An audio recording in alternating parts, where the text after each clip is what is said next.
Hello, everyone. Welcome to the Newsbrowse News broadcast.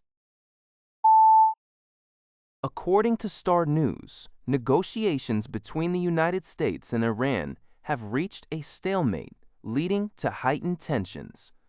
U.S. media, citing internal sources, indicates that Washington is now seriously considering resuming military action against Iran due to the lack of progress in talks. President Trump explicitly deemed Iran's latest peace proposal as completely unacceptable. In response, Iran has adopted a firm stance. An Iranian official, Rezoe, warned on social media that if Iran is attacked again, it may significantly increase uranium enrichment to 90%, which is considered weapons grade, thereby sharply escalating the nuclear crisis. Iran's parliament speaker, Kalibaf, further asserted that the U.S. must accept Iran's 14-point plan, including lifting naval blockades and oil export restrictions, as the only. Singdao reports, citing Ukrainska Pravda, that North Korea has gained an unprecedented windfall from supporting Russia's war in Ukraine. By supplying weapons and manpower, Pyongyang has reportedly earned up to $13 billion US due over 3 years, a figure close to its entire annual gross domestic product. This support has also secured North Korea foreign currency, daily necessities, weapons, and military technology from Russia. South Korean intelligence estimates that by 2025, North Korea will have shipped between $7 billion and $13.8 billion worth of weapons, including rocket launchers, artillery shells, and KN-23 ballistic missiles, some allegedly developed with Russian aid.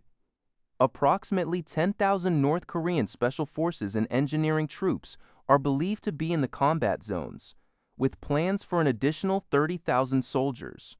In contrast, Russia's prolonged military spending has led to over $200 billion in bank loans for defense, pushing its economy towards crisis, as reported by the Daily Telegraph. According to Al Jazeera, the United Nations reports a grim statistic from the occupied West Bank. Since the beginning of 2025, Israeli military forces and settlers have, on average, killed at least one Palestinian child per week. James Elder of UNICEF strongly condemned this escalating toll, emphasizing the urgent need for Israeli authorities to uphold children's rights in the region. This condemnation highlights growing international concern over the impact of ongoing violence on the youngest segment of the Palestinian population in the West Bank.